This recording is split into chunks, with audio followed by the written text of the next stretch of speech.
Bueno, ya buenos días a todos y todas. Ya inicié la grabación. Cuando quieras, Rosana, puedes iniciar la presentación. Gracias. Muchas gracias, Gustavo. Pues bien, vamos entonces a iniciar esta nueva jornada de Latin Rep. Buenos días a todas, a todos. Hoy nos volvemos a encontrar como cada jueves en el marco de las cuartas jornadas de Latin Rep, denominadas Prácticas de Edición y Estrategias de Posicionamiento de las Revistas Académicas de Ciencias Sociales y Humanidades, que se desarrollan o se desarrollaron ya en el mes de septiembre y que cada jueves de octubre van a continuar bajo la modalidad de educación a distancia. Esta jornada ha sido organizada por la Red Latinoamericana de Revistas Académicas en Ciencias Sociales y Humanidades, LatinRep, Flaxo, y la Universidad Nacional de Cuyo a través de la Secretaría de Investigación y Publicación Científica, y de la Facultad de Ciencias Políticas y Sociales, y la participación de la Secretaría de Investigación Internacionales y Posgrado, como así también el área de revistas científicas académicas de la Facultad de Filosofía y Letras de la Universidad Nacional de Cuyo. Bien, queremos saludar y darles la bienvenida a nuestras panelistas invitadas, Janet Fuster-Caubet, de la Universidad de la República, Uruguay, de Patricia Piccolini, de la Universidad de Buenos Aires. También nos acompaña, como cada jueves, María Cecilia Corda, coordinadora de Latin Rep, Julieta Viñali y Ramiro Só, de la Universidad Nacional de Cuyo, moderadores en estas jornadas. Y quien le habla, Roxana Rodríguez, secretaria de Investigación y Publicación Científica de la Facultad de Ciencias Políticas y Sociales de la Universidad Nacional de Cuyo. Bien, nos complace presentar este panel que ha sido dedicado a abordar las prácticas de edición académica en relación a las convocatorias, a los plagios, referatos, y destacados referentes en esta temática destacadas en este caso, van a poder, digamos, exponer sobre estas temáticas. Les recuerdo que podrán seguir participando de los paneles y de las conferencias desarrolladas en estas cuartas jornadas de Latin Rep, donde van a poder escuchar y interactuar con expositoras y expositores especializadas en la temática. Bueno, también queremos saludar en especial a colegas que nos acompañan en el panel anterior, proveniente de la provincia de Formosa, y saludamos a quienes están también participando de otros puntos del país y de toda América Latina, y que nos siguen en vivo por la señal U académico de Universidad. Nos quedaba pendiente ese saludo, así que ahí haciendo justicia. Bueno, las preguntas y comentarios podrán realizarlas al chat de YouTube de Señal U con el nombre de la panelista, si van dirigidas las preguntas, la revista o la institución de procedencias, y estas preguntas o comentarios, sugerencias, opiniones, lo que ustedes quieran, van a ser retomadas por los y las moderadoras, Julieta Viñali y Ramiro Só, y transmitidas a sus respectivas expositoras.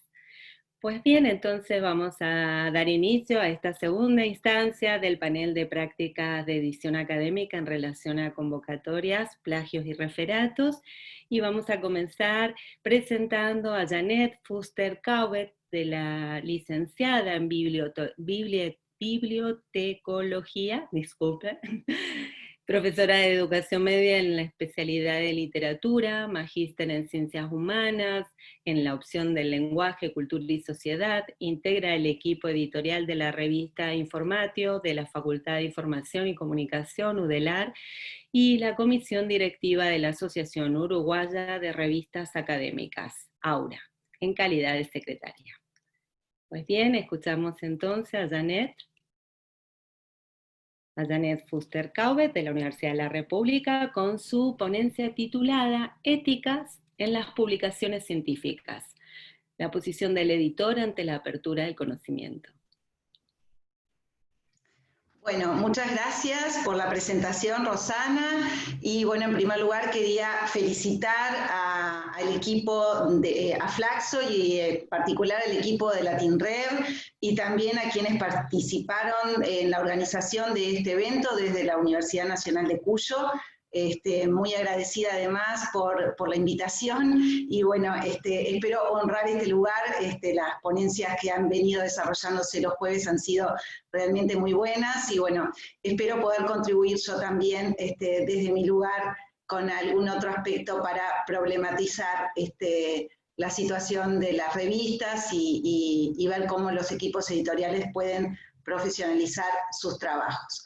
Bueno, como planteaba Rosana, voy a conversar hoy con ustedes sobre la ética en las publicaciones científicas, y en esta contribución intento tomar como punto de partida los retos que representa el acceso abierto en un contexto de apertura del conocimiento, donde, bueno, todos estos conceptos que planteo acá componen el campo semántico de las publicaciones científicas, y suman desafíos a los equipos editoriales de las revistas.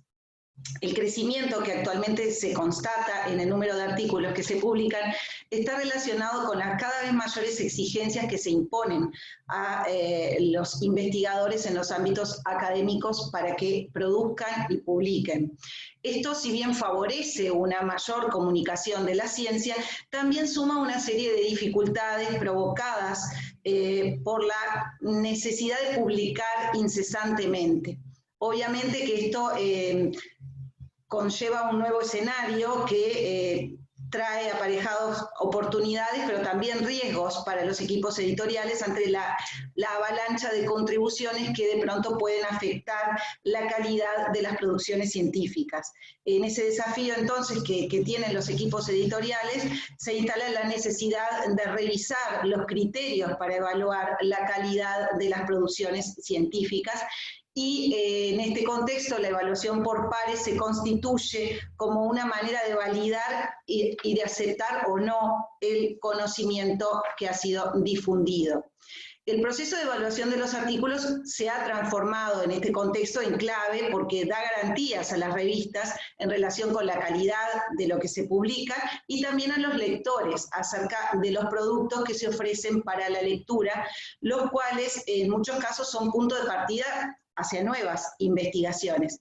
También esto ayuda a los autores porque gracias a las revisiones acceden a nuevas miradas sobre sus trabajos.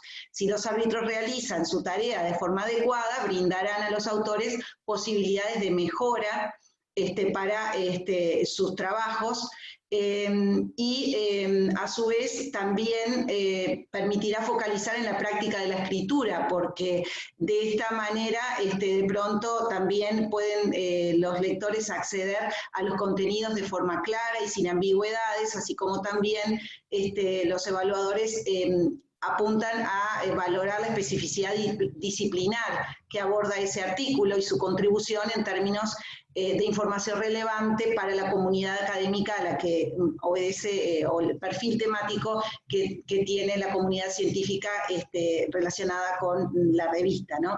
Esto es lo ideal. Desgraciadamente no siempre ocurre, y es por esto que el rol del editor y las decisiones que toma en su quehacer tienen capital importancia a la hora de hablar de la calidad de las publicaciones científicas. Y en ese sentido, en este recorrido, yo voy a detenerme en la figura del editor y en su identidad, porque en este actual escenario, entonces, su rol se ha visto interpelado. Y voy a detenerme en una categoría que yo estimo clave a la hora de focalizar en la figura del editor, y es esta categoría que denominé posición del editor. Una cosa quiero puntualizar, y que la posición del editor es diferente al rol. Entiendo allí una diferencia. La posición es de carácter situado.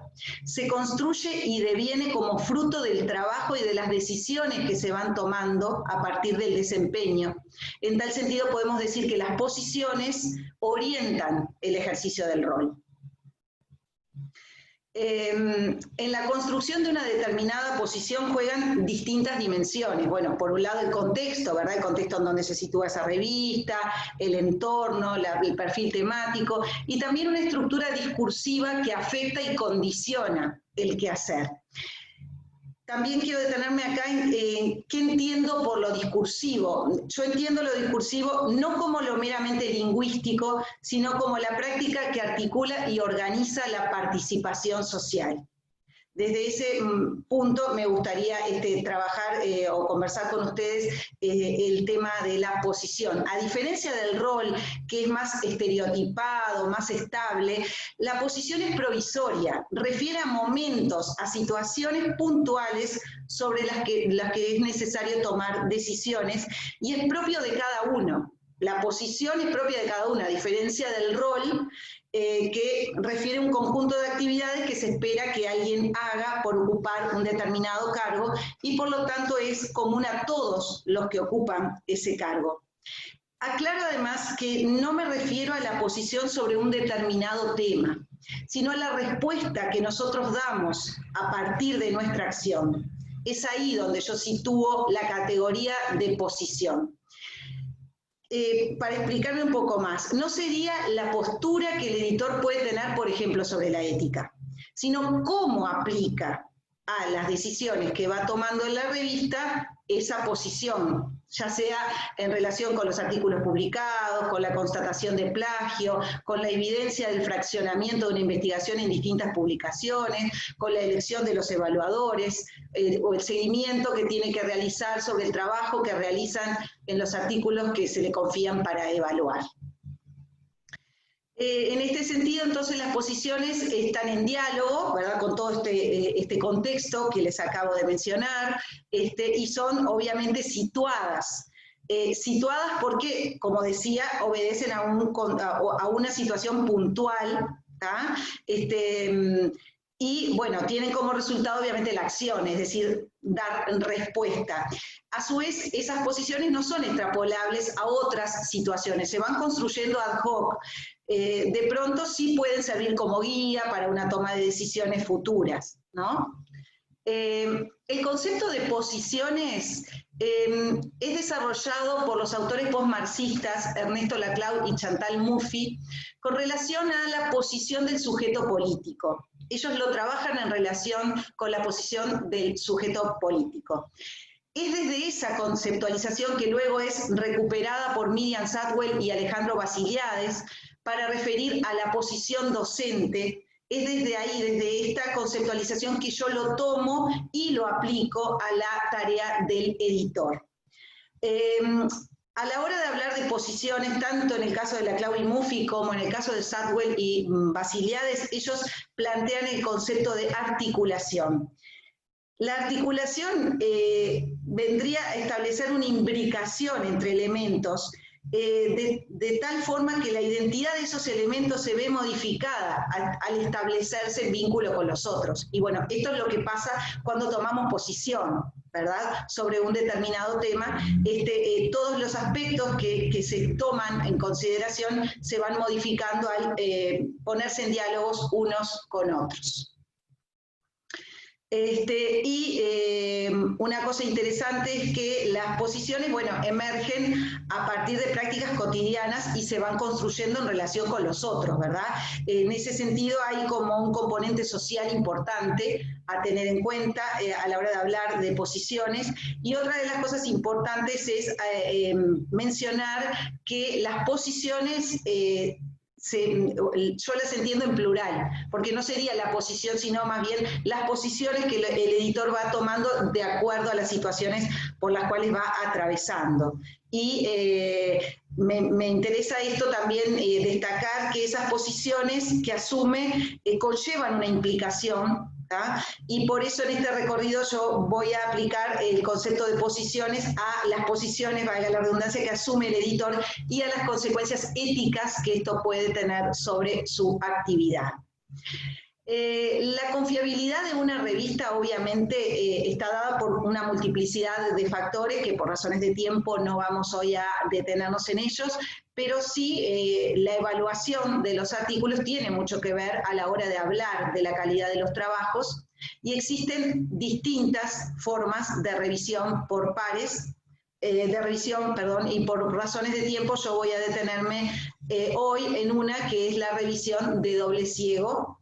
La revisión, como dice Abad, es considerada uno de los pilares fundamentales de la comunicación científica, y bueno, como ya es sabido seguramente por todos los que están hoy presentes aquí, la revisión consiste en que dos o más revisores cuya identidad no es conocida entre sí en la revisión de doble ciego, analizan la contribución recibida por la revista y dan su veredicto en cuanto a la veracidad de las ideas, los resultados que plantea el trabajo, así como también en cuanto a su originalidad, el nivel de aporte al área disciplinar de referencia para esa revista.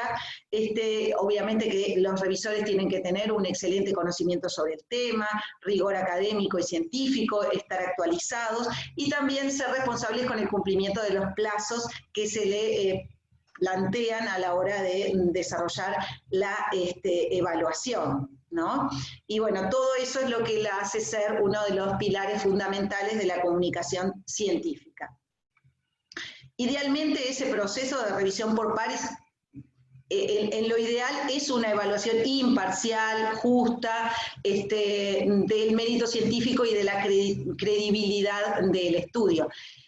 Hay muchos, sin embargo, surgen sesgos que están bien documentados en estos métodos de revisión por pares. Hay autores que han trabajado el tema, allí cito algunos de ellos y luego les propongo ahí en la bibliografía de estas placas, de esta ponencia, los autores con las referencias correspondientes. Bueno, estas investigaciones plantean justamente la presencia de sesgos y también obviamente las consecuencias éticas que conllevan estas malas prácticas que se pueden desarrollar en virtud del proceso de revisión. Hay una cosa interesante también que quiero plantear, y es que hay una inmensa cantidad de evaluadores que llevan adelante su trabajo con responsabilidad y respeto, ya sea por la revista, por el autor, por el trabajo que evalúan. Gracias a ellos es que los artículos incorporan nuevos aportes y que se publican trabajos de mejor calidad, ¿no? Que harían las revistas si no fuera por los buenos evaluadores que evalúan los artículos. Hoy yo no voy a detenerme en esos casos, sino en los casos que pueden generar controversia, porque son justamente los que obligan al editor a tener que tomar decisiones que conllevan un mayor grado de complejidad. Numerosos estudios han focalizado en esta disparidad de los resultados que resulta de las desigualdades en los procesos de revisión por pares, y bueno, mi intención es simplemente tomar conciencia de esta presencia de los sesgos existentes, los cuales en algunos casos plantean que no se evalúa específicamente el contenido de los trabajos, sino otras cosas, como por ejemplo la orientación que el artículo tiene en cuanto al tema, o la bibliografía que cita, a quienes cita y a quienes no, bueno, ese tipo de cosas. Obviamente que las revisiones son un mojón clave en el camino hacia la publicación de trabajo, por eso es crucial la elección que realiza el editor acerca de los revisores, quienes obviamente tienen que tener en cuenta la habilidad técnica del revisor, la conducta profesional, la imparcialidad, lo cual también lleva, menuda tarea tiene el editor, ¿no? Cuando se supone que además de conocer todo esto, debería saber que esa persona es un buen evaluador, porque nosotros no conocemos al autor, al investigador en su rol de evaluador hasta que no le encomendamos un artículo, ¿no? Entonces, eso también hace que esa elección esté poblada de dificultades, ¿no? Y de, bueno, una tarea bastante compleja la del editor en este sentido, que a su vez se ubica en una delgada línea, porque él no puede lesionar la autonomía del evaluador, ¿verdad?, para que desarrolle su trabajo, pero además necesita cuidar que las valoraciones hagan justicia con la contribución realizada por el autor. Y justamente las consecuencias de estos movimientos no solamente atañen a los autores y a los evaluadores, sino que los artículos que emergen de ese proceso son indicadores del grado de confiabilidad en la revista e impactan obviamente en su prestigio y por añadidura en la institución a la que esa revista pertenece, ¿no? Y me planteo algunas interrogantes que no es el objetivo responderlas, simplemente porque no tengo respuesta a estas interrogantes, que además son tan situadas que tampoco sería posible dar una respuesta definitiva. Por ejemplo, ¿no? ¿Qué hacemos ante dos evaluaciones de un artículo cuando la asimetría entre ambas es altamente marcada? Muchas veces el grado de confiabilidad entre dos evaluaciones es muy dispar, aunque las dos lo acepten. De pronto uno lo acepta sin ninguna modificación y la otra, el otro dictamen plantea evaluaciones fuertes para que ese artículo pueda ser publicado. Entonces, bueno, a veces eso confunde un poco a los autores y, bueno, hasta dónde, ¿verdad? O cuál de esos dictámenes pesa más. Ustedes me podrán decir que, bueno, lo razonable puede ser un punto intermedio, pero de pronto esa respuesta tal vez no convence a uno de esos árbitros que ha sido más exhaustivo en su evaluación y tampoco permite recuperar las dimensiones en su total dimensión, el ir a esto del punto medio. Entonces, esto complejiza un poco más la cosa todavía. Y bueno, como para ya ir cerrando esta presentación y respetar lo más posible los tiempos, este tema resulta obviamente muy controversial, sobre todo si tomamos en cuenta que la evaluación no es y no puede ser un proceso científico. Hay muchos aspectos que tienen que ver con la subjetividad y la intersubjetividad entre varios actores que están involucrados en estas posiciones a la hora de evaluar. Es inevitable que eso ocurra. Lo que sí es seguro también es que todos estos movimientos de autores, evaluadores, todos intervienen en la generación de nuevo conocimiento, y estos juicios están permeados por interpretaciones que alguien realiza sobre lo que está leyendo, y en esa interpretación batallan sus teorías, sus conocimientos sobre el tema, sus intuiciones, cómo ve el mundo, cómo ve la ciencia. Fíjense si será complejo, ¿verdad? Y a su vez la evaluación es humana, es una actividad humana, y por lo tanto siempre es imperfecta. Desde ese lugar, bueno, resulta crucial evaluar las evaluaciones, es decir, que el editor tenga esta cuestión de poner en tensión el tema de la evaluación. De acuerdo a una publicación muy reciente, gran parte de las denuncias que se realizan sobre estos temas no están vinculadas con la falta de experiencia en los procesos de selección, sino en fallas de ética, en faltas de ética profesional, y es por esto que la revisión necesita entonces ser fortalecida. Y desde mi lugar como integrante del equipo editorial de la revista Informatio, voy a proponer algunas recomendaciones que de pronto pueden ayudar a abordar este tema. Por un lado, desarrollar un código de buenas prácticas o tomar como orientación algunos de esos códigos que ya existen, de modo tal de hacer de las prácticas éticas parte de la cultura editorial. Es decir, si se asume la necesidad de la existencia de un código, ya eso en el imaginario ya está instalando la necesidad de que en la cultura editorial exista un código de buenas prácticas.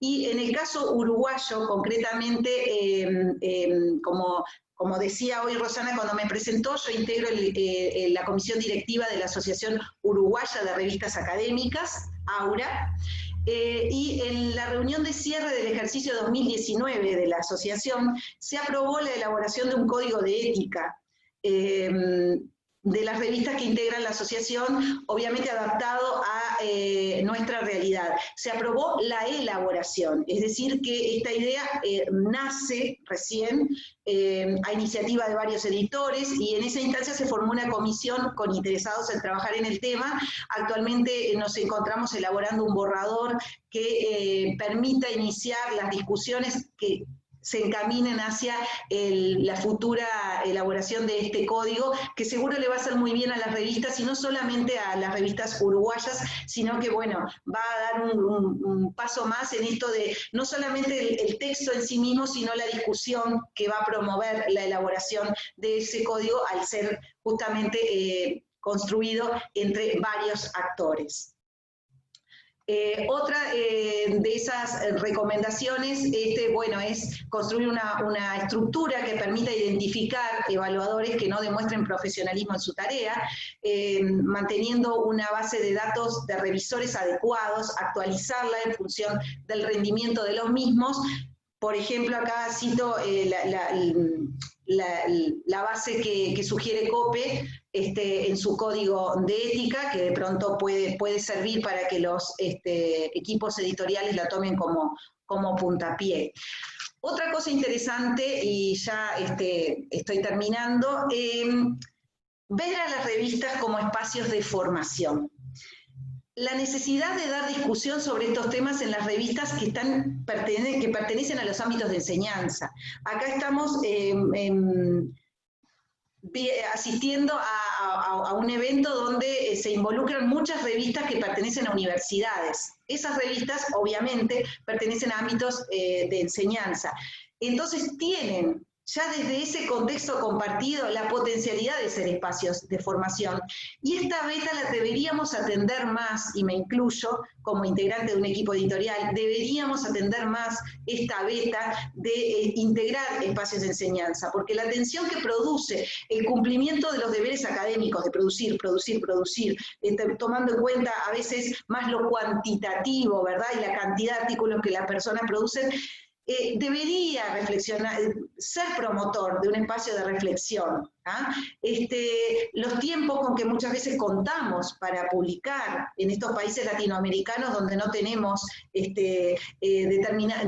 demasiados recursos económicos para trabajar, producir, mantener nuestros deberes académicos. Entonces, bueno, los tiempos con que contamos, todo esto es una excelente oportunidad para debatir sobre este tema con investigadores en formación, y con la comunidad en general. Fíjense ustedes que en los espacios de enseñanza hay futuros autores, hay futuros revisores, ¿verdad?, que se están construyendo, y creo que este es un espacio que deberíamos atender mucho más en nuestros ambientes. ¿Cómo se evalúa? Inevitablemente también nos acerca a cómo concebimos la producción científica.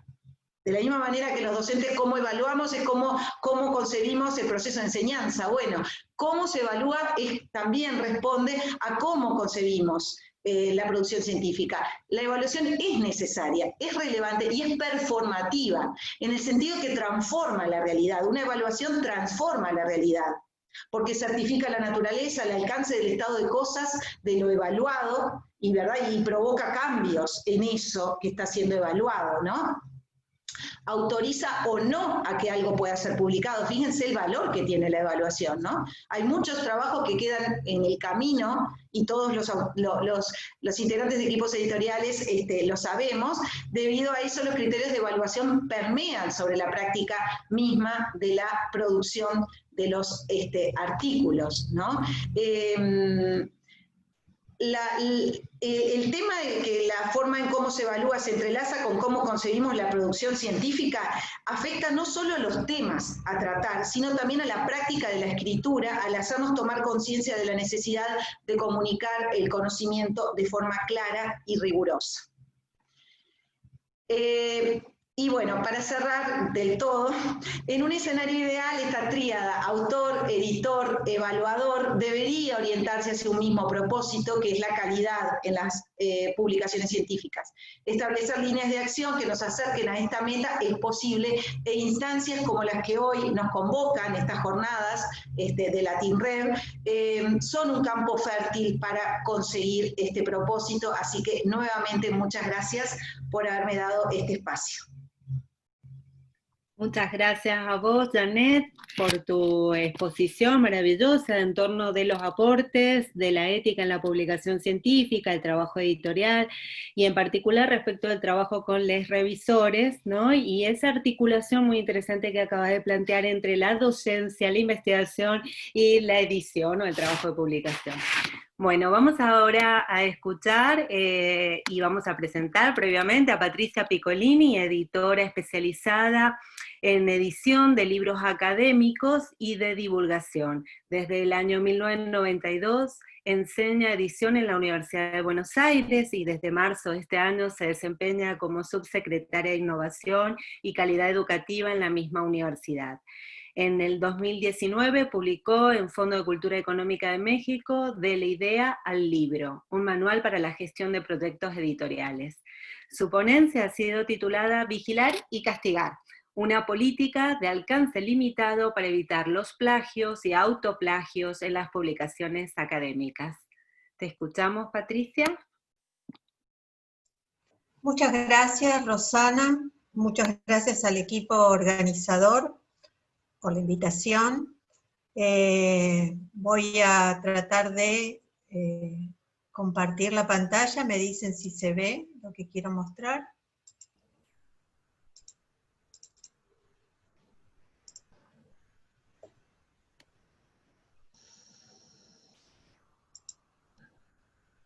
Ahí está subiendo, Patricia. Perfecto, se ve perfecto. Se ve perfecto, bueno. Como me hubiera encantado estar en Mendoza, esta reunión antes de la pandemia estaba organizada para que se hiciese en Mendoza, puse una foto de Mendoza, de La Payunia, de un volcán de La Payunia, que es un lugar hermosísimo para comenzar esta presentación. El título es largo, pero traté de que fuera lo más referencial posible. Y antes de comenzar con esta presentación, quiero hacer una breve aclaración. Lo que digo, lo digo como editora de textos académicos y de divulgación. Yo no he trabajado en revistas científicas, he trabajado toda mi vida en la edición de textos académicos, que también sufren un proceso de revisión, por supuesto, en el contexto de las editoriales. Textos académicos y de divulgación, como les decía, y también como docente que corrige las producciones de los estudiantes, donde también nos enfrentamos con este tema del plagio. Primera aclaración. Segunda aclaración, que esta comunicación no es el fruto de una investigación específica, sino que tiene que ver con lo que uno como editor, como editora, tiene que ir recorriendo, averiguando, informándose, para desempeñarse bien en su trabajo. Bueno, comenzamos entonces. No voy a hacer una historia, no pretendo hacer una historia del plagio, pero sí me gustaría señalar que hay referencias que lo remontan a 2 milenios atrás.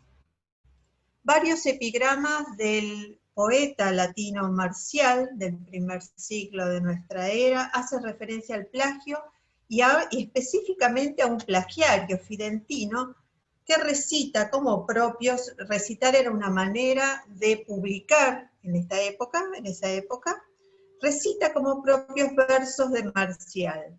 Este texto, que aparece aquí en la pantalla, es del 84-85 de nuestra era. El libro que recita Fidentino es mío, dice Marcial, pero cuando lo recitas mal, empieza a ser tuyo. Lo cito no solo porque es un antecedente interesante, sino porque Marcial se da cuenta de que la recepción del texto no puede dejar de tomar en cuenta el soporte, en este caso la voz de Fidentino. Los lectores no leen textos descarnados, leen textos en un soporte determinado. Hay un bibliógrafo neozelandés, Don Mackenzie, que llamó la atención, esto lo retoma Chartier después en muchos trabajos y mucha gente que trabaja sobre el tema, llamó la atención sobre esto, sobre el libro o la publicación como una forma expresiva. Hay mucho para explorar ahí. El valor agregado que da a un texto el hecho de ser publicado por una determinada editorial, por una determinada revista en este caso, en un determinado soporte. Pero bueno, volvamos al plagio. Nos interesa hablar del plagio cuando es una práctica que se desarrolla en un contexto académico, ya que no hablaremos acá de los plagios literarios. La cuestión de la originalidad, las periferias del plagio. Hay trabajos dedicados a este tema. Elsa Drukarov, por ejemplo, escribió sobre el punto a raíz de un episodio que no sé si ustedes recuerdan, del plagio con la novela Bolivia Construcciones. Hay un libro que también repasé, que es bien interesante, de una investigadora francesa, Hélène Morel-Indart, que se llama Sobre el plagio, que publicó Fondo de Cultura Económica en el 2014, el original es del 2011, también dedicado al plagio y la historia del plagio, historia de plagios en el campo literario, donde se plantea de una manera diferente al que a nosotros nos interesa.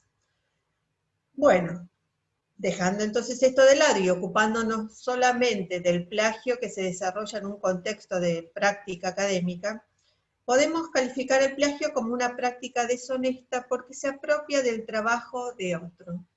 Y se apropia del trabajo de otro porque esa apropiación le permite al plagiador aprobar una materia, avanzar en la carrera académica, obtener prestigio. El móvil económico aquí es menor o es inexistente. Pero quiero señalar que hay algo a cambio, hay una recompensa para el que plagia. Hay una recompensa que yo plagiaria consigo gracias no al trabajo mío, sino al trabajo que ha hecho otra persona. Agrego a todo esto que es una práctica deshonesta enormemente difundida. 2. El plagiario trata de hacer pasar su trabajo como propio, no da pistas para que el lector se dé cuenta de que está jugando con un texto ajeno. Digo, esta idea de juego, que sí se refiere al campo literario, es una idea de Drukarov, de los textos que acabo de mencionar. Esto diferencia el plagio de otras operaciones literarias que hacen dialogar el texto propio con textos de otros autores. 3. El plagio implica una mentira, pero también hay plagios que se producen inintencionalmente, o sea, pueden ser fruto del desconocimiento. Por desconocimiento de reglas básicas de la escritura académica, como las que rigen para incluir en textos propios las ideas o las palabras de otros. Desconocimiento también, en algunos casos, de las condiciones que debe tener un texto para ser publicable. De ahí me parece muy interesante lo que planteó Janet de la relación entre formación y producción académica. Digo, ¿cómo formamos a los estudiantes para que cuando sean investigadores o sigan adelante en su carrera académica, no cometan este tipo de problemas? Hay esto que parece una cosa pequeña o marginal, no es tan así. Hay muchos plagios que se producen por desconocimiento. Finalmente, el acceso masivo a Internet, el volumen de lo que se puede encontrar allí y la facilidad para copiar y pegar o para traducir rápidamente los textos en circulación le han dado una escala al plagio inimaginable apenas 30 años atrás.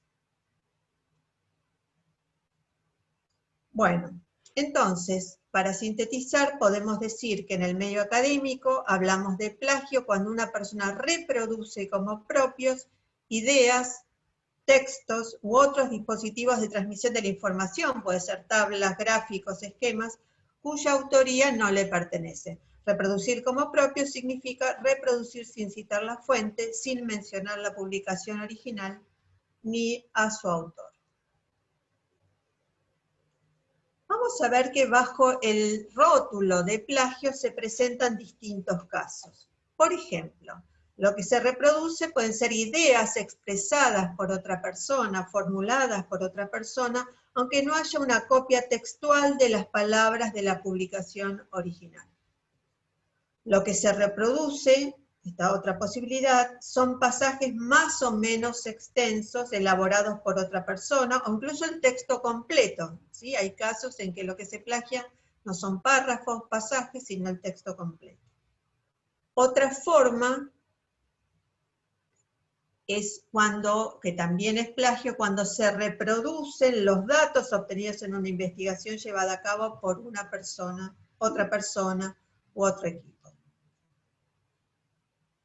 También encontramos plagio cuando se reproduce un texto elaborado por otra persona que acepta habitualmente a cambio de dinero escribir a pedido. Esto se da sobre todo en trabajos, tesis, tesinas de finalización de cursos, más que en artículos para revistas científicas, pero es una práctica que también, con la que también nos encontramos. El plagio, el plagio, digamos, aceptado por la persona que es plagiada porque lo hace a cambio de dinero. Y finalmente, lo que se reproduce es un texto elaborado por el mismo autor, no se plagia a otro, pero ya publicado en otro medio, lo que podríamos llamar un autoplagio. Yo recuerdo una vez, y sumo algo que dije antes con respecto a la no intencionalidad y esto último, recuerdo una vez haber recibido el original para una publicación de un libro de 24 capítulos, un libro extenso, y el mismo autor decía al pie del texto, al final del texto, que de los 24 capítulos, 18 habían sido publicados anteriormente por la editorial tal, en un libro que estaba en circulación, ¿sí? Y presentaba como nuevo para publicar en otra editorial un libro, una original, que tenía de los 24 capítulos, 18 ya publicados. Esto sería un autoplagio. Bueno, quienes plagian no es algo que se dé exclusivamente entre estudiantes, como uno puede imaginar, y como lo señalan quienes se han interesado en esta temática, y lo sabe todo aquel que esté familiarizado con la edición universitaria, estas prácticas se extienden a graduados, profesores, investigadores. La masividad de la que hablaba Janet también, de alguna manera, se refleja en esta idea de que plagian no solamente los estudiantes, sino también docentes e investigadores. Bueno, ¿cómo se detectan los plagios? En términos prácticos, hay algo bastante común que es cambios súbitos en el estilo de un texto. En general, uno va leyendo un texto, uno editor, uno revisor, va leyendo un texto que es un poco oscuro, confuso, y de repente aparece alguna construcción clara, bien organizada, y eso puede ser señal de que esa claridad ha sido tomada prestada, ¿no? Tomada prestada. Esto es lo más común para detectar, es la manera más común en que se detectan los plagios. Cuando uno lee y se encuentra con un salto, una diferencia notable en el estilo. Ciertas decisiones del léxico o referencias a otros contextos. Dos ejemplos míos que me han tocado a mí. Por ejemplo, un texto en que se calificaba de insurrectos a los jefes de los ejércitos que libraron las batallas por la independencia de las colonias americanas, ¿no? Es difícil que uno encuentre ese término, insurrectos, en un texto escrito por un historiador de cualquier país de América Latina, hasta incluso de España. Esa selección léxica es un poco extraña. O la inclusión de referencias temporales y espaciales que no son las del autor, como unas lejanas tierras del Plata. A mí me tocó leer, me llegó un original una vez, hablaba de las lejanas tierras del Plata, mencionadas por alguien que daba clase 2 salones de donde yo estaba. En ese momento esa persona estaba dando clase 2 salones de donde yo estaba, y sin embargo su texto hablaba de las lejanas tierras del Plata. Bueno, otra forma en que uno detecta omisión de bibliografía central o actualizada sobre el tema, o al revés, inclusión abundante de bibliografía que resulta un poco extraña. Por ejemplo, una profusión de autores neozelandeses cuando no hay, claro está, una escuela de ese origen en el tema que se está planteando. Bien, lo que se hace en esos casos sospechosos es buscar el pasaje en un buscador de internet. Este es el recurso más simple y el que habitualmente usamos para detectar, no detectar, sino para corroborar si esos pasajes han sido plagiados o no. En el medio académico, los plagios sofisticados, como los que se hacen en el campo literario, en los que el plagiador se ocupa de retocar minuciosamente el texto fuente para disimular la copia, son más trabajosos, requieren más dominio de la propia escritura y son, por lo tanto, mucho menos frecuentes en el mundo académico que en el mundo literario. Bueno, herramientas para detectar plagios. Todo indica que no hay detección de plagios sin lectura atenta. Sin lectura atenta. Insisto sobre esto, ni un software de última generación puede realizar esta tarea por los docentes, los revisores, los editores, los lectores externos, los comités editoriales. La detección del plagio es centralmente una tarea de lectura. Y quiero hacer referencia a un tema que a raíz de la pandemia estuvo bastante en boga en los últimos meses, sobre todo, aunque ya se venía hablando de esto, que es el software para, lo que se llama el software, se le dice habitualmente el software para detectar plagios. Muchos centros de estudio preocupados por el tema y por sus efectos en el prestigio de las publicaciones y de la institución, pensemos sobre todo en una tesis plagiada, están suscriptos a algún software especializado en cotejar los textos que se le presentan contra los millones de textos que tienen en sus bases de datos. Yo hice un relevamiento absolutamente, confieso, casero, básico en internet, que me devolvió que la estadounidense Turnitin y la sueca Urkun, ahí está mal escrito, me doy cuenta ahora, miren, Urkun, la segunda U está de más, son las herramientas más citadas en los artículos que se ocupan del tema. Estas herramientas, conocidas habitualmente como herramientas de chequeo del plagio, son en realidad herramientas que detectan similitudes. La determinación de si esas similitudes constituyen o no un plagio queda en manos de quien debe evaluar los textos. Por eso, para definir si la similitud es un plagio o no, siempre se necesita de la lectura del docente, del revisor, del lector externo, de quien tiene que definir esta cuestión. Todas las referencias que he encontrado se refieren al uso de estas herramientas en producciones de estudiantes de grado o posgrado. No he encontrado referencias de uso en contextos editoriales. Igual lo cuento porque me parece interesante y porque es algo que está en desarrollo actualmente y que cada vez el empleo es mayor, ¿no? El procedimiento básicamente es el siguiente: se setean los filtros. Por ejemplo, se puede establecer que solo se tomen en consideración las sucesiones de palabras que tengan al menos una determinada cantidad de palabras, porque si uno setea que, por ejemplo, el software reconozca similitudes con solo una sucesión de 2 palabras, vamos a encontrar enorme cantidad de similitudes. Pero entonces uno puede decir tantas, por lo menos tantas palabras. También le podemos pedir al software que no analice las citas o la bibliografía. O sea, primero se setean los filtros, luego se ingresa el texto, que es un archivo digital, y lo que hace el software es devolver un informe donde los pasajes compartidos entre el texto que se ingresó y la base de datos con la que trabaja ese software aparecen resaltados. Para detectar similitudes, estas herramientas trabajan con varios tipos de fuentes: internet, incluso sitios protegidos con contraseñas, textos enviados con anterioridad, libros y artículos científicos, tienen acuerdos con diferentes journals o con sus editoriales. Las publicaciones impresas, y esto es importante, que no tienen versión digital en internet, no son tomadas en cuenta.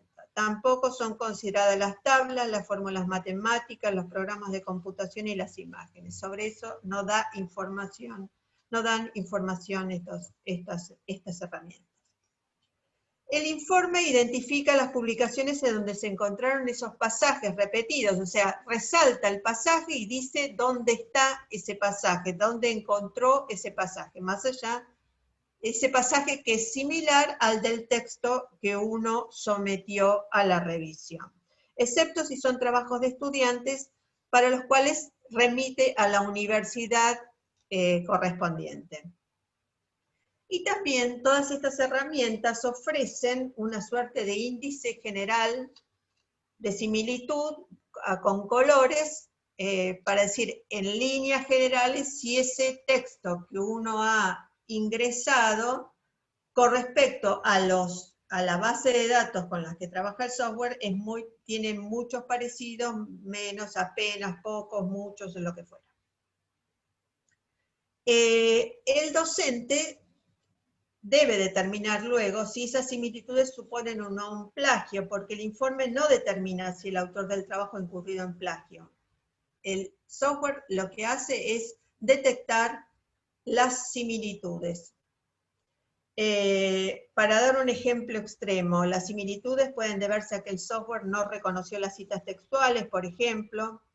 A veces en los trabajos de derecho toda la cita de jurisprudencia es muy abundante y a lo mejor esto es lo que resalta el software. Y es importante tener en cuenta que un porcentaje extremadamente bajo de similitud también puede dar lugar a sospechas, porque hay algunos programas informáticos que impiden que el software reconozca las palabras del texto, por ejemplo, haciendo no visibles las separaciones entre las palabras. La traducción de textos publicados originalmente en otro idioma también puede pasar inadvertida, de allí que sea siempre necesaria la lectura atenta por parte del docente, revisor, lector, de la persona que va a determinar si efectivamente hubo o plagio o no. Esta suscripción a software especializado hay que tener en cuenta, son herramientas caras, no figura el precio en la oferta, pero por distintos artículos periodísticos yo más o menos he tomado que, no he calculado, sino que el rango está entre $1.30 a $2 por estudiante por año, que en universidades masivas como en las nuestras es una cifra muy importante. El otro punto que hay que tener en cuenta es cómo usa la empresa que facilita este software la información ingresada. Esto hay una serie de datos que hay que hacer revisar por gente especializada en derecho de autor.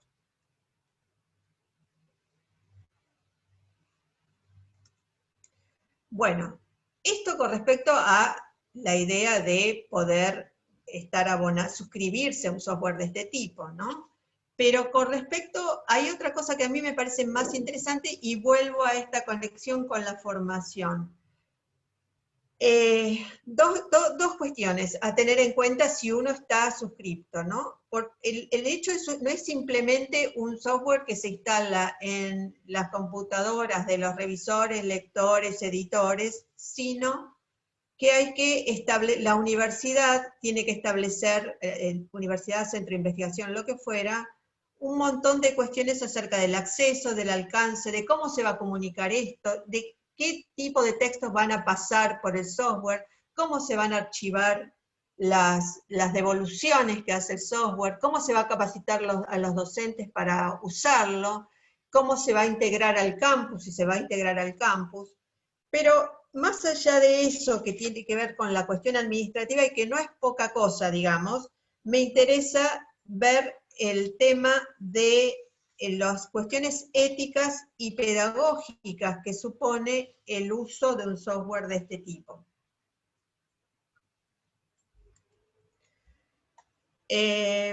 Lo voy a plantear con preguntas. ¿Es razonable contratar uno de estos servicios si no se cuenta además con programas que trabajen con los estudiantes ya desde la formación de grado? Cuestiones propias de la escritura académica, cómo citar, cómo parafrasear, de manera más general, cómo trabajar con las ideas de otros? ¿Es razonable el celo por chequear los textos si en otros ámbitos de esa misma universidad no se revisan cuidadosamente los textos que se van a publicar? El uso de estas herramientas no implica colocar a priori a los autores de los textos como sospechosos que tienen que probar su inocencia y a los profesores, revisores en un rol más policial que docente. La experiencia internacional muestra que hay un número importante de profesores e investigadores que se niegan a usar este tipo de herramientas. Pero también es cierto, y esto hay varios artículos que lo señalan, es que la adopción de estas herramientas tiene consecuencias positivas, o puede tener consecuencias positivas, porque echa luz sobre un problema que no venía siendo atendido institucionalmente en muchos casos. ¿Qué quiero decir con esto? Que la adopción de software puede desencadenar procesos virtuosos que busquen fortalecer la inserción de los estudiantes en la cultura académica. Ahora lo vamos a ver un poquito con más detalle. Y por su parte, el efecto del software, esto hay varias investigaciones que se han hecho, que señalan que el saber que existe un software y que se va a usar ese software hace que el número de plagios disminuya sensiblemente. Bien, para tener una idea de quiénes usan este tipo de herramientas y quienes no la usan. Por ejemplo, la conferencia, como la suscripción, además los precios se abaratan en el caso de consorcios de universidades. La conferencia de rectores de las universidades españolas se ha abonado, ha suscrito en conjunto a una de estas herramientas. También esta misma herramienta, Turnitin, es usada por la Universidad de San Pablo, la Universidad Estatal Paulista, la de Oxford. En general las inglesas usan esta herramienta, la de Cambridge, el Instituto de Tecnología de California, pero Turnitin y otras tienen como distintos paquetes, digamos, venden la suscripción a distintos paquetes. No todas usan todos estos paquetes. Algunas usan, por ejemplo, uno especialmente adaptado a las producciones de los estudiantes de grado, donde es un paquete que además sirve para que el profesor vaya revisando las producciones y viendo los avances en las producciones de los estudiantes, no para controlar plagio específicamente. Otras universidades usan un sistema propio. Ahí la UNAM tiene uno que se llama Simil, de los que hay pocas noticias, no sé si ha resultado o no ha resultado, pero bueno, han desarrollado un software propio para detectar con el objetivo de ayudar a los revisores y docentes a detectar plagios. La Universidad de Stanford también tiene un software propio para detectar plagios. Uno le parecería, yo busqué universidades de referencia, en el medio internacional tampoco pretendo hacer una cosa exhaustiva, como para dar un panorama. Uno ve que hay universidades importantes que usan este tipo de herramientas, pero también hay otras que son igualmente importantes que no lo usan. Por ejemplo, el MIT no lo usa, Harvard no lo usa, Chicago no lo usa. Ahora, y esto creo que es lo más importante para señalar, que esta incorporación de software específico en todos los casos, no sé, en el caso de UNAM no tenía tantos datos, o no encontré tantos datos, los debe tener, pero en todos los otros casos, estos programas se usan en un contexto, en todos los casos, en un contexto donde donde hay una presencia de códigos explícitos de integridad académica, estos códigos de ética del que hablaba Janet. O sea, no es el programa para detectar plagios o similitudes, sino que ese programa se usa en un programa de otro tipo de la universidad que apunta, primero, de códigos explícitos de integridad académica y programas de formación en escritura enfocados específicamente en el trabajo con las ideas y con los textos ajenos. O sea, son estos códigos explícitos de buenas prácticas, estos códigos de ética y los programas de formación en escritura académica, el contexto donde se utilizan estos programas informáticos. Dos cosas fundamentales, me parece a mí. El control del plagio debe enmarcarse en una política institucional. No puede ser una cuestión sola de una revista, de un centro de investigaciones, de una cátedra, de una carrera. Tiene que ser, me parece, y la experiencia internacional señala esto, es que debe enmarcarse en una política institucional de promover las buenas prácticas acerca del uso de las fuentes.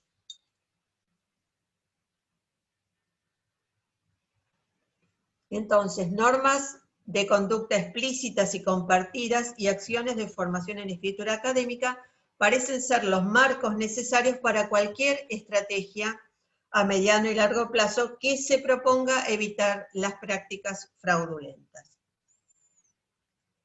Como conclusión, yo diría que una estrategia formativa siempre es más propia de la cultura universitaria que la vigilancia y el castigo. Me parece que ahí el esfuerzo tiene que estar puesto en esto, en la estrategia formativa. Cuando se enteraron que estaba haciendo este trabajo para la TINREV, en la UBA me pidieron que escribiera, que averiguara un poco más y escribiera, que escribiera un poco más o que averiguara un poco más esto de los programas informáticos, qué sé yo, que estaba circulando como idea.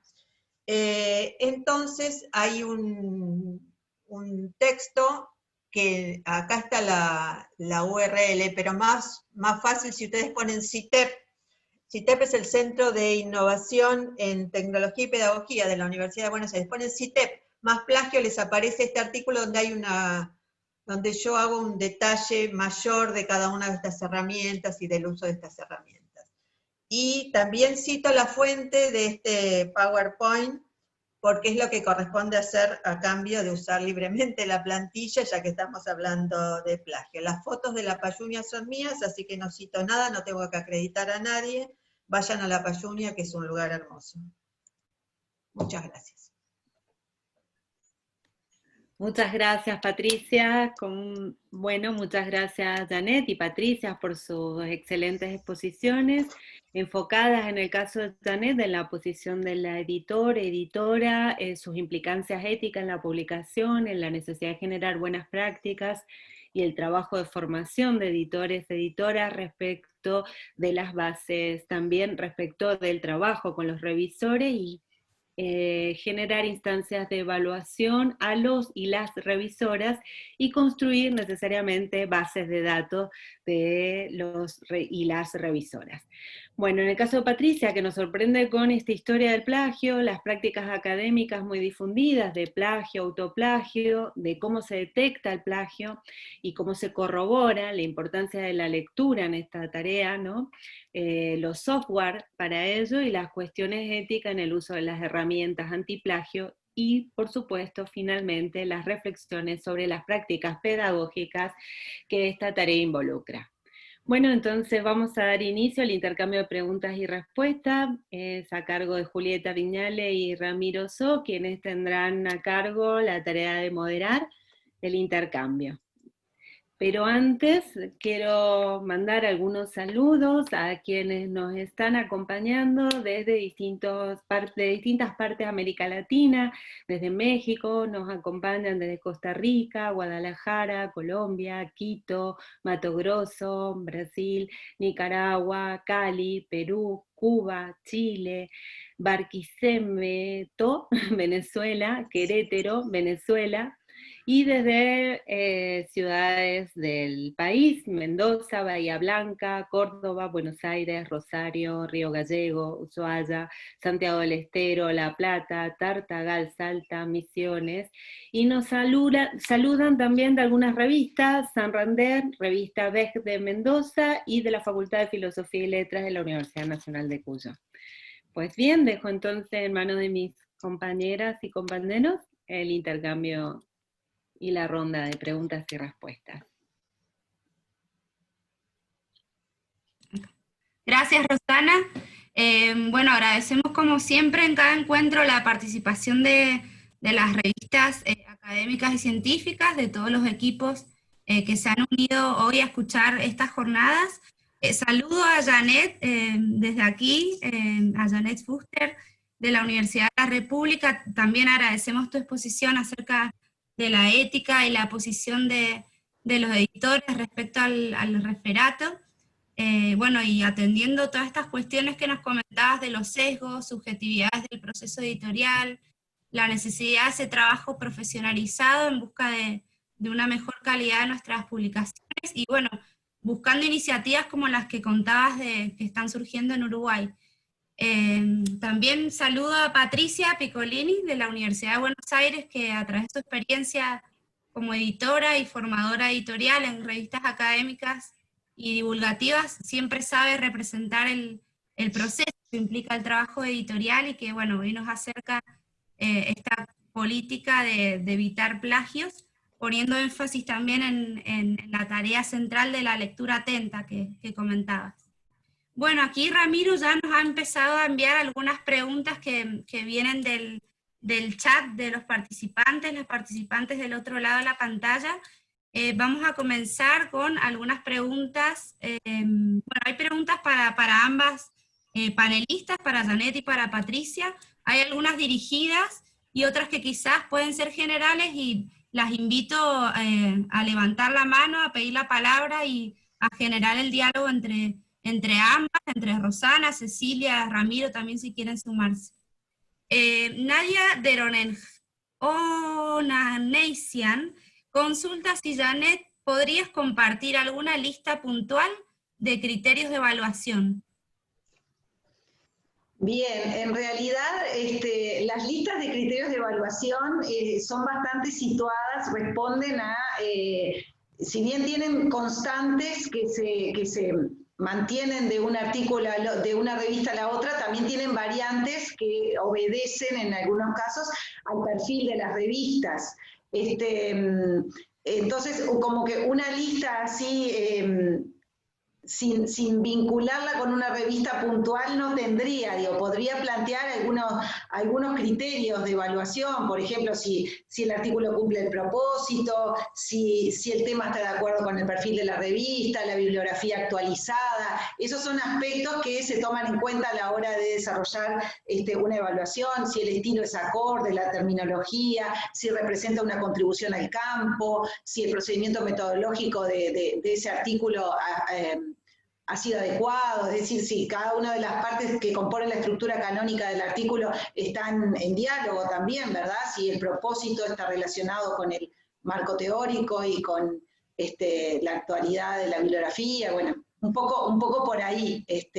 No conozco ninguna lista así, de pronto las compañeras sí conocen alguna lista así que sea como de uso corriente en muchas situaciones. En mi experiencia me indica que cada revista construye su propia lista de criterios y las expone a los evaluadores, y a su vez a veces difiere también la manera en cómo se construyen estas listas, algunas con puntajes, otras con valoraciones, no hay como un criterio muy exacto. Bien, muchas gracias, Janet. Ahora sí para Patricia.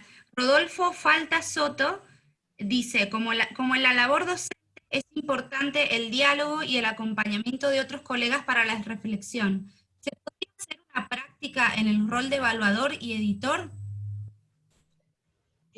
No, se cortó la pregunta, no llegué a oír la pregunta final. A ver, vuelvo a decirlo. Sí. ¿Podría ser una? Dice, como en la labor docente es importante el diálogo y el acompañamiento de otros colegas para la reflexión, ¿se podría hacer una práctica en el rol de evaluador y editor?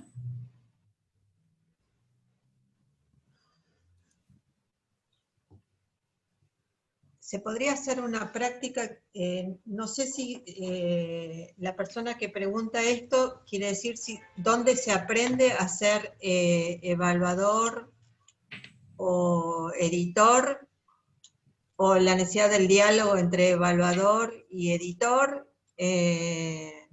Claro, quizás entre evaluador, editor, entiendo. Entre evaluador y editor, sí. Yo he tenido que, y complemento con esto, respondo a la pregunta y complemento lo que dice Janet con respecto a las escalas de evaluación. Mirando el tema desde el punto del que evalúa y de la relación con el editor que le plantea la evaluación, que es una relación, como dice el oyente, realmente importante para aclarar, para que se entienda. Muchas veces la revisión se hace desde afuera, desde personas que no están al tanto del conocimiento específico de la revista, de su contexto, etc. Así que la conversación es importante.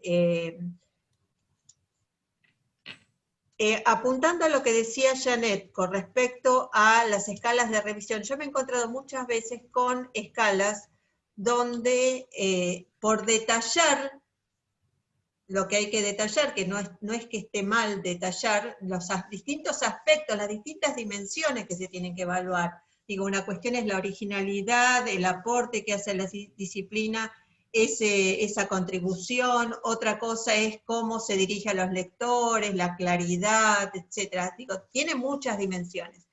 Pero digo, hay algunas que si no se cumplen, descalifican el artículo por completo, y a veces estas se hacen tablas donde cada una de estas dimensiones tiene un puntaje determinado, y a lo mejor la originalidad o el aporte, la contribución vale, no sé, 2,5, por ejemplo, o 3. Digo, pero si eso no existe, ya lo otro se desmorona aunque sea perfecta la redacción. Digo, eso también hay que cuidarlo. Yo he visto a veces demasiado desagregada la tabla y no toma en cuenta que algunos de los puntos, que está bien que estén desagregados, pero algunos de los puntos, si no se cumplen, invalidan todo el trabajo. Bueno, esto me parece que es atendible. Además,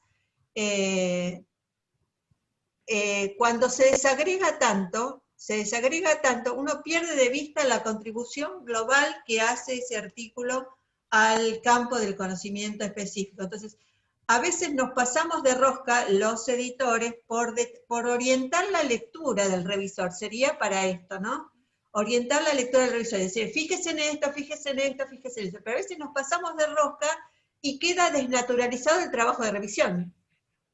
No sé si la experiencia de Janet o de los demás compañeros va en este Exactamente, sentido. Patricia. Un poco también yo trataba, cuando hablaba hoy de la delgada línea del editor, cuando no puede lesionar la autonomía del evaluador, pero tiene que orientarlo, tenía que ver también con esto, ¿no? Que dar una orientación es bueno, pero hay que tener como muchísimo cuidado, y la elaboración de estas escalas, los criterios que uno desarrolla en la evaluación son cruciales para esto.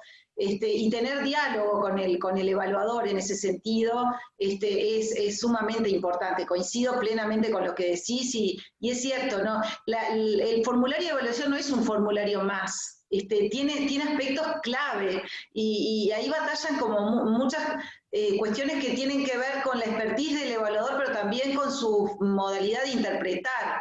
Y entonces, cuando juegan tantas dimensiones, hay que ser muy cuidadoso con la elaboración de ese formulario. Bien, muchas gracias. Seguimos con la siguiente pregunta de Cristina Di Matteo para Janet. ¿Cómo concibe la devolución al autor en la etapa de evaluación de colaboraciones editoriales? Bueno, la devolución del autor.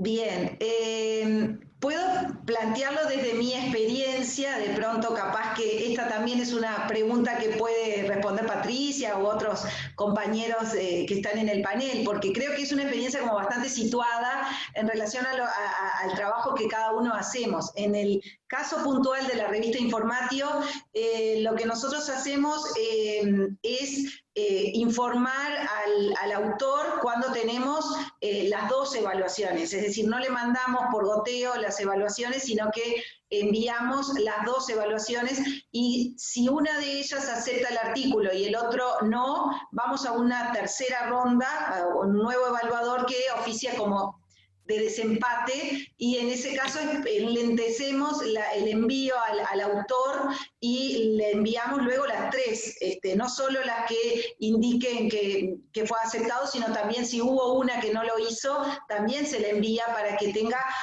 como un panorama de todo el proceso que llevó adelante su trabajo.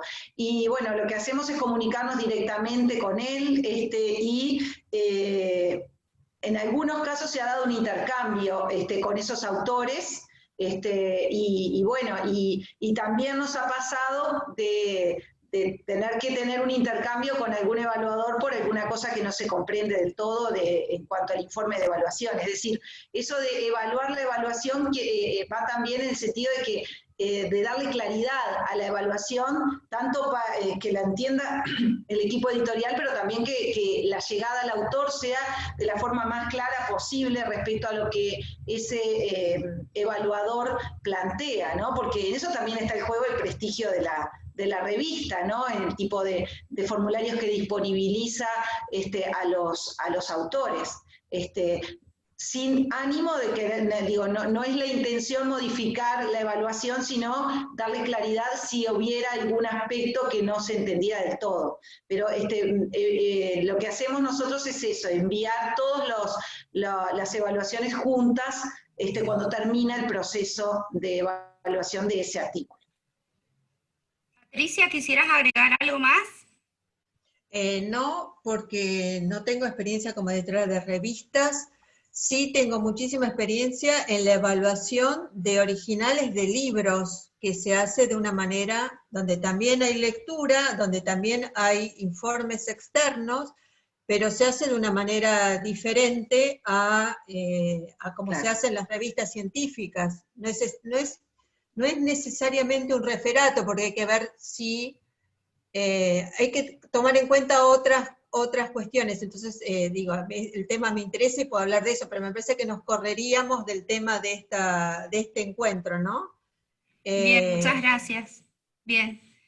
Para Janet, entonces vuelvo hacia Janet, siguiendo con esta cuestión de la revisión.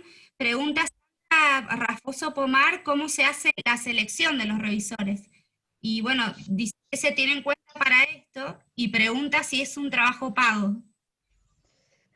Bueno, empiezo por el final. En el caso de la revista Informatio, que es una revista de acceso abierto, nosotros no pagamos por los artículos, no pagamos por las revisiones, no pagamos para acceder tampoco a los artículos que están disponibles de acceso libre en la web, así que no, en el caso concreto de la revista Informatio no se paga por ninguna de estas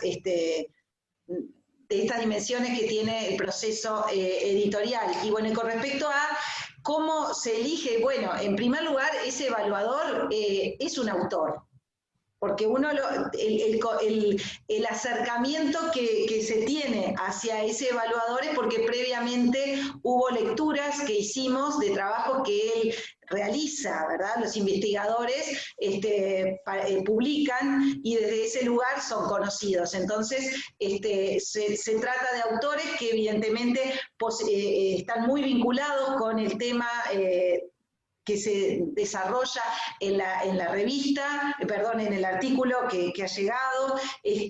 Lo que buscamos obviamente es que sean autores reconocidos en el tema. Se le hace como un seguimiento a la trayectoria, y nosotros tenemos una base de datos donde vamos anotando estos posibles evaluadores, y la vamos actualizando en función de que, bueno, hay gente que de pronto cambia de tema de investigación, o bueno, estamos intentando siempre tomar evaluadores que sigan los temas con determinada actualidad en relación con ellos. Entonces, lo que hacemos es eso, que sean referentes en la disciplina, porque a veces, bueno, puede ser que el tema sea muy interesante para otros investigadores, pero bueno, tratamos de que ese investigador investigue a su vez en vínculo con la especificidad disciplinar. Entonces, hacemos un poco ese movimiento, intentamos también que cuando llegan artículos uruguayos, de autores uruguayos, sean evaluados por extranjeros, por evaluadores extranjeros, y viceversa, los evaluadores extranjeros, en algunos casos los evalúan autores, evaluadores uruguayos, obviamente también extranjeros, ¿no? Tratamos como de hacer una mixtura ahí, y bueno, obviamente respetar el anonimato en ambos casos, y entonces por eso tomamos también esta decisión de que a los uruguayos no los evalúen uruguayos, porque bueno, somos muy poquitos, nos conocemos demasiado, y entonces intentamos en la medida de lo posible, haciendo honor al sistema de doble ciego, tratar de evitar que se pueda por algún lado inferir quién puede llegar a ser el autor. Muchas gracias. Ahora sí, para Patricia, hay dos preguntas que tienen más o menos la misma consonancia. Dice Marita Grillo, ¿qué opina sobre la recomendación de que en la revista tengamos que suscribirnos, es decir, pagar a empresas que detectan plagio que se supone que nos elevaría en calidad? Y en el mismo sentido, Linet Paola Salvo Sepúlveda de la Universidad de Bio Bio de Chile dice, los software son de alto valor, $9.000 anuales, ¿debería ser una herramienta proporcionada por las instituciones que guían la investigación a nivel país? A ver, a mí me parece que la utilización del software tiene sentido, insisto, en un determinado contexto. Así, la adopción de un software por el software mismo, porque eso da prestigio, me parece que no sirve para nada, es un gastadero de dinero en el contexto de nuestras universidades y de nuestras revistas académicas que están peleando, cada uno peleando en términos presupuestarios, me parece que no corresponde. Pero además, insisto con esto, la herramienta detecta similitudes. Después igual tenemos que tener alguien que, o el mismo revisor, tiene que chequear que esas similitudes constituyan un plagio. O sea, la tarea de lectura central para hacer la revisión es una tarea que no nos la ahorra el software. Mi experiencia me dice que con revisores entrenados y honestos, la inmensa mayoría de los plagios se detectan.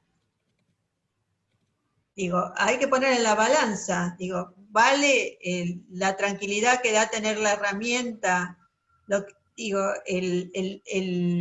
el pequeñísimo porcentaje de cosas que se nos van a escapar, porque insisto, estamos trabajando en escritura académica, que no es lo mismo, estamos trabajando en artículos para revistas académicas, ese es el contexto. Que no es lo mismo que una tesina de fin de carrera de grado, o una tesina o una tesis de maestría. Es un artículo especializado. Se supone que la persona que evalúa tiene que tener conocimiento del estado de la cuestión, de las investigaciones en curso, de otros artículos publicados, de lo que se publica en general en el mundo sobre el tema. Me parece que en la balanza no vale la pena suscribirse a este tipo. A mí, yo, si me preguntan como una cuestión personal, ¿qué diría en un comité de editorial o en un comité de una revista? Diría que no. Diría que no. Bueno, Linet Paola Salvo, para Patricia, dice, quizás aclara que software para revistas es distinto que el académico con estudiantes, en precio y mecánica de uso. La empresa Turnitin tiene Identificate y Feedback Studios respectivamente. No sé si quieren... Sí, porque hay muchos paquetes para suscribirse, cada uno con una utilidad específica. Hay para estudiantes, para revista, para hacer el seguimiento de los estudiantes de grado. Digo, hay estas empresas ofrecen distintos paquetes. Yo hablé de como un paquete global, que es lo que encontré en la web preguntando, viendo que la información, porque la información sobre cuánto sale, esto no está publicado, porque esto se negocia con cada una de las universidades en función de todos los componentes de ese paquete. Entonces, ese precio es un precio global a partir de información periodística. Entonces, a lo mejor, sí, una revista o las revistas de esa universidad pueden tomar una parte y sale más barato que eso. Digo, no estoy vendiendo ni mucho menos estas herramientas, sino, pero insisto en esto, atacar este problema, no puede ser el foco de nuestro trabajo, atacar este problema. Esto tiene que ver, me parece, con la formación en escritura académica, que eso sería un punto importante en que las universidades tienen que trabajar, el foco en la escritura académica, porque no nos engañemos, nosotros estamos hablando de los problemas de escritura académica que tienen los estudiantes. Bueno, cuando uno se recibe, mágicamente no aprende a escribir. Es un proceso largo, un proceso que necesita revisiones, un proceso que necesita de enseñanza específica, y que si nosotros lo tenemos como problema entre los egresados e investigadores, imagínense todo lo que hay para hacer a lo largo del grado sobre este punto.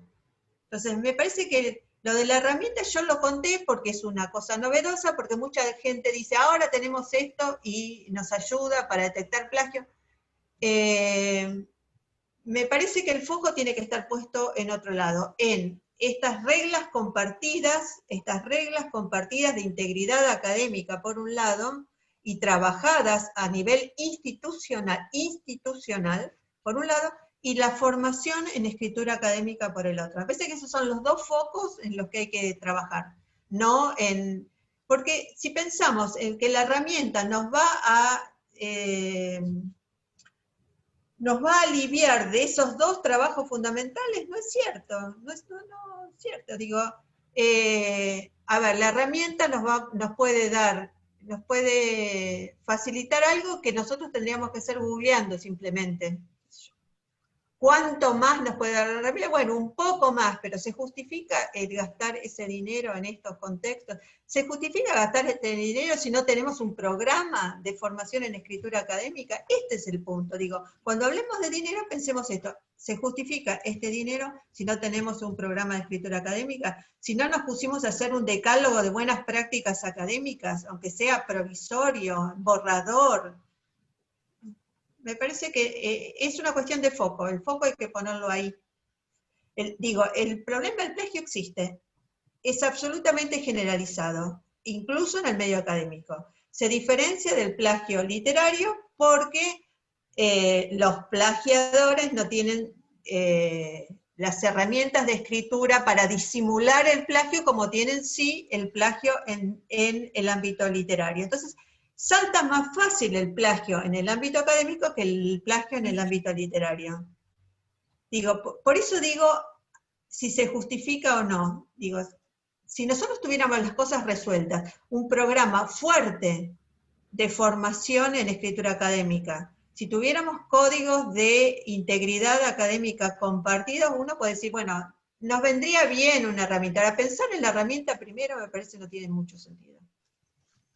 Gracias, Patricia. Bueno, acá siguen las preguntas, hay muchísimas preguntas. Ahí Ramiro nos está pasando, nos llegan cada vez más.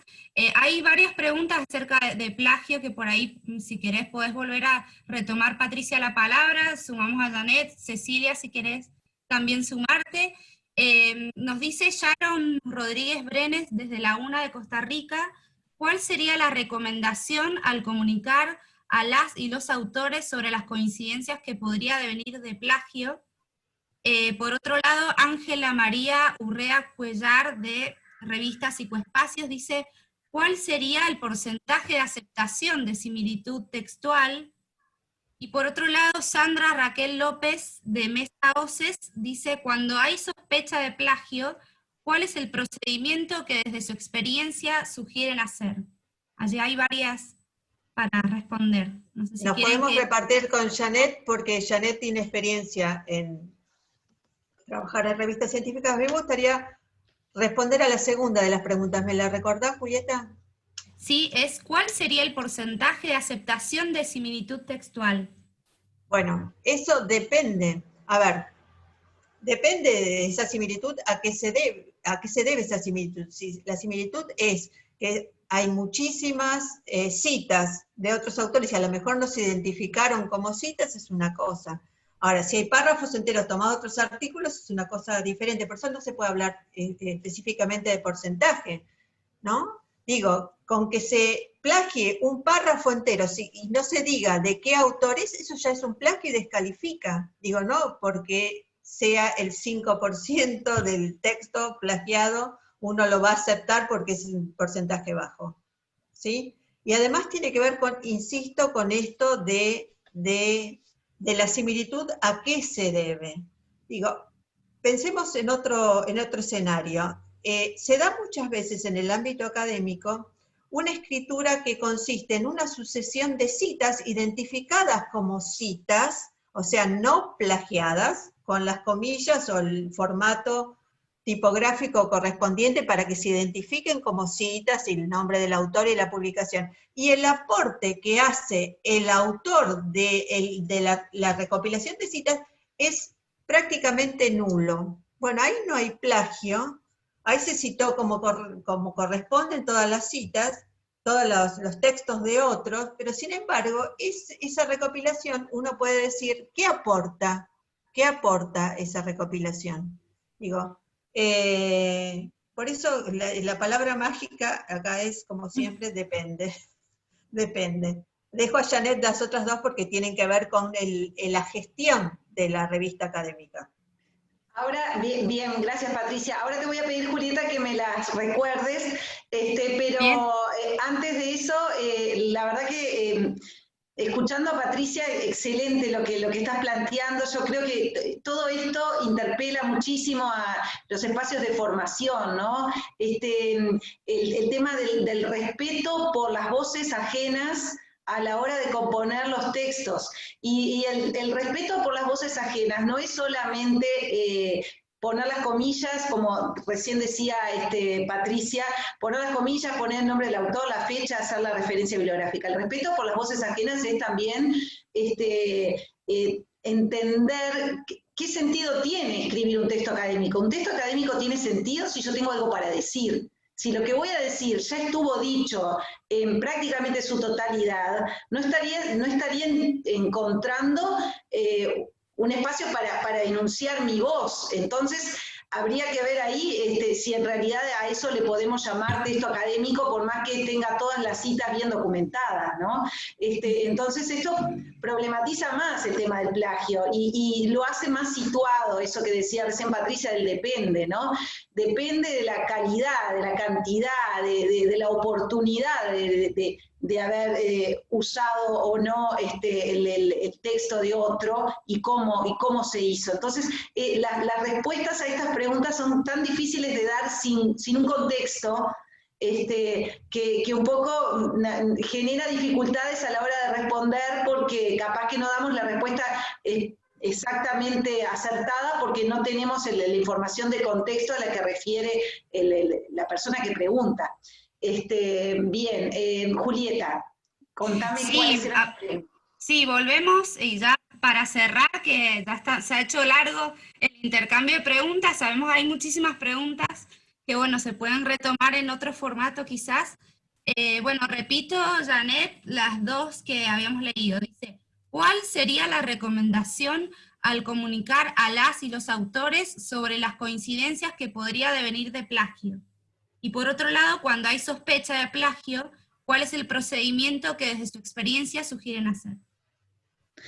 Bueno, de acuerdo a mi experiencia en la revista, lo que nosotros siempre hacemos es la búsqueda de la evidencia, es decir, uno no puede acusar a alguien de plagio o de sospecha de plagio sin tener una evidencia. Entonces, en ese sentido sí creo que los software de detención de antiplagios son interesantes en el sentido que te recuperan la ocurrencia de plagio y te marcan específicamente dónde está el plagio y a qué texto refiere esa cita dicha de la misma manera, ¿no?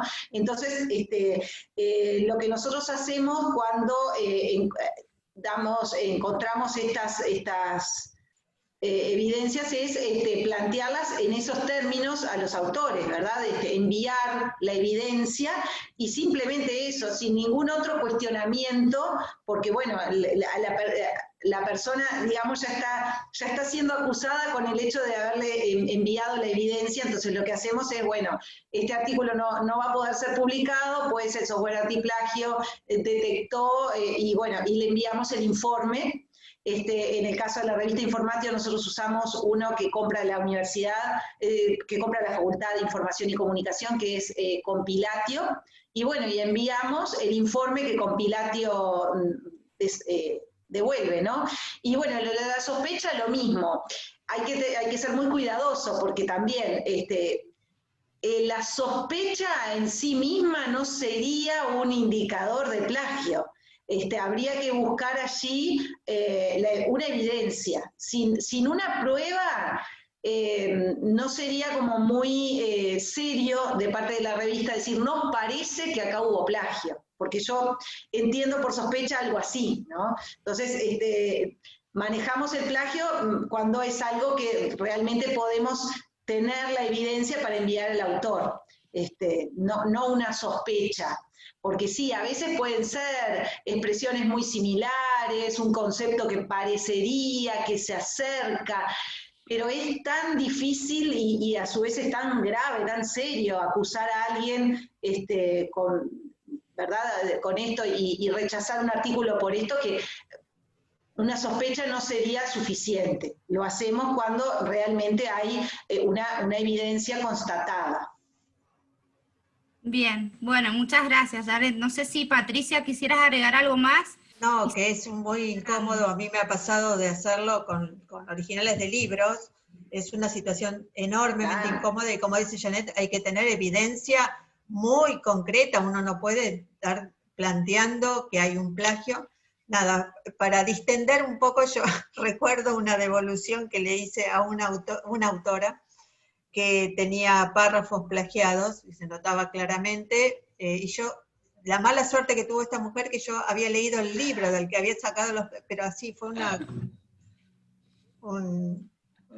una coincidencia tremenda para ella, y la respuesta fue, no, yo, sí es cierto, son de este libro, yo no lo podría haber escrito mejor, me dijo. Es muy duro tener que pasar por esa situación, de un lado y del otro, del lado que tiene que decirlo es seguro. Bueno, ha sido muy fructífera esta jornada, agradecemos a Janet Fuster y a Patricia Piccolini por acercarnos su valiosa experiencia y bueno, este intercambio reflexivo sobre las prácticas de edición, y bueno, las dejamos con Rosana, que seguramente cerrará las jornadas, y los esperamos el próximo jueves. Muchas gracias. Muchísimas gracias. Un gusto. Igualmente. Muchísimas gracias. Gracias nuevamente a Janet, a Patricia, María Cecilia, no sé si querías agregar algo para este cierre. No, simplemente me parece que ambas trajeron cuestiones que siempre nos llegan como reflexión cuando nos enfrentamos a la tarea editorial en las revistas, y bueno, nos hacen refrescar tareas pendientes que a veces tenemos respecto, bueno, a estas buenas prácticas o a la elaboración de bancos de evaluadores, y que bueno, no todo también son herramientas, ¿no? Tenemos que tener ahí un valor en el factor humano muy destacado para evaluar las contribuciones que nos hacen llegar las personas y por qué recaen en esas prácticas, bueno, una serie de temas bien interesantes, así que muy agradecidas desde LatinRep a ambas por sus aportes y la preparación de estas dos ponencias. Muchas gracias, Ceci. Gracias. Bien, también pedirles mil disculpas para todas y todos aquellos que han enviado sus preguntas y no han podido ser atendidas, y también saludar a quienes nos han acompañado desde el Chaco, que no la hemos nombrado y no queremos faltar a ello. Bueno, agradecer a las y los responsables, el equipo técnico de la Universidad Nacional de Cuyo, al área de comunicación y educación a distancia de Flaxo, bueno, a Cecilia Cordas y a Cristina Ruiz de Ferrier, coordinadoras de LatinRep, a las autoridades de Flaxo, a las autoridades de la Facultad de Ciencias Políticas y Sociales, al equipo de la CIPUC, de la CIP y del ARCA de la Universidad Nacional de Cuyo.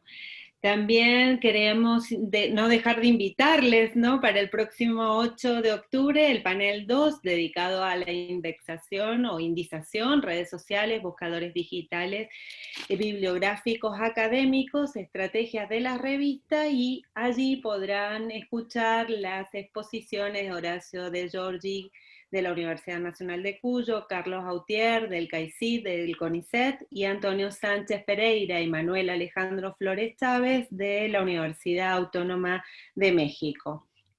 También agradecer nuevamente en este intercambio maravilloso que se ha dado entre las preguntas, las respuestas de las autoras, porque verdaderamente da cuenta de esta necesidad de construir y fortalecer los espacios de redes, de revistas y de los equipos editoriales, en este trabajo de ir generando nuevos indicadores para los procesos de evaluación, ¿no?, especialmente a nuestros revisores y revisoras, y también tener esa base de datos de revisores que realizan su trabajo bajo códigos éticos o buenas prácticas, y que podamos generar una instancia de base de datos y podamos trabajar de manera articulada en colaboración para fortalecer el trabajo institucional de nuestras revistas. Pues bien, muchas gracias a todas, a todos y a quienes nos han acompañado en esta jornada, y nos volvemos a ver entonces el jueves que viene. Un cariño, desde Mendoza, Argentina. Hasta luego.